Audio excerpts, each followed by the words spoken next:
dissolve, especially fundamental ones, the culture is dissolving because the culture is a structure of category. Mm-hmm. That's what it is. Right. So, and in fact, culture is a structure of category that we all share. So we see things the same way. Well, that's why we can talk. I mean, not exactly the same way, because then we'd have nothing to talk about. But roughly speaking, we have a bedrock of agreement. That's the Bible, by the way. So I just walked through the Museum of the Bible in Washington. That was very cool. It's a very cool museum. So the structure, that's what the Bible Yeah, it's what provides. I figured out. I just figured this out this week. So it was a cool thing to walk through because it's chronological. They have one floor which is the history of the Bible. Mm. But it's not exactly that. It's really what it is the history of the book. Now, in many ways, the first book was the Bible. I mean, literally, because at one point there was only one book. Like, as far as our Western culture is concerned, there was one book. And for a while, literally, there was only one book.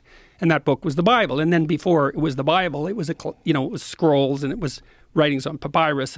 But we were starting to aggregate written text together.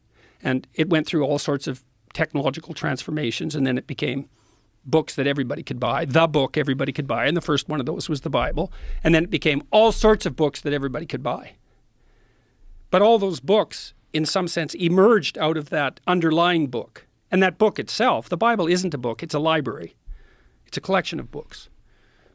And so what I figured out was, partly because I was talking to my brother-in-law, Jim Keller, who's the world's greatest chip designer and has now designed a chip that's as powerful as the human brain, which is optimized for artificial intelligence learning, by the way. And so I talked to him about that. He said, "You heard of the internet?" I said, "Yeah, Jim, I've heard of the internet." He said, "This is way more revolutionary than that."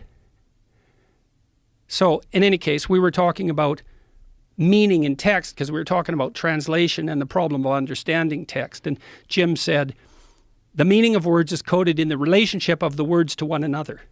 And the postmodernists make that case, that all meaning is derived from the relationship between words. That's wrong because, well, what about rage? That's not words. And what about moving your hand? That's not words. So it's wrong, but part of it's right because the meaning we derive from the verbal domain is encoded in the relationship between words.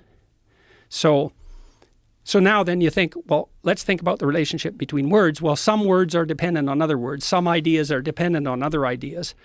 The more ideas are dependent on a given idea, the more fundamental that idea is. That's a definition of fundamental. So now imagine you have an aggregation of texts in a civilization. You say, which are the fundamental texts? And the answer is the texts upon which most other texts depend. And so you'd put Shakespeare way in there in English because so many texts are dependent on Shakespeare's literary revelations. And Milton would be in that category, and Dante would be in that category, at least in translation. Fundamental authors, part of the Western canon, not because of the arbitrary dictates of power, but because those texts influenced more other texts. And then you think about that as a hierarchy, okay, with the Bible at its base, which is certainly the case. Now imagine that's the entire corpus of linguistic production, all things considered. Now, how do you understand that? Like, literally, how do you understand that? The answer is you sample it by reading and listening to stories and listening to people talk. You sample that whole domain. You build a low-resolution representation of that inside you, and then you listen and see through that. And so it isn't that the Bible is true. It's that the Bible is the precondition for the manifestation of truth, which makes it way more true than just true. It's a whole different kind of true. And I think this is not only literally the case, factually, I think it can't be any other way. It's the only way we can solve the problem of perception.